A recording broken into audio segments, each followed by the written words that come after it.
तुम्ही पाहत आहात MCN न्यूज मराठी।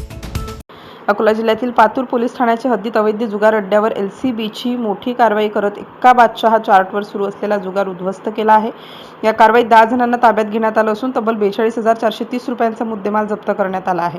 ही कारवाई शनिवारी 25 एप्रिल रोजी करण्यात आली। अनेक महिन्यांपासून विजय टाकीज जवळ आठवडी बाजार परिसरात कोहिनूर व्हिडिओ गेमच्या बाजूला वरली मटका जुगार खेळ चालू आहे अशी गुप्त माहिती मिळाली होती।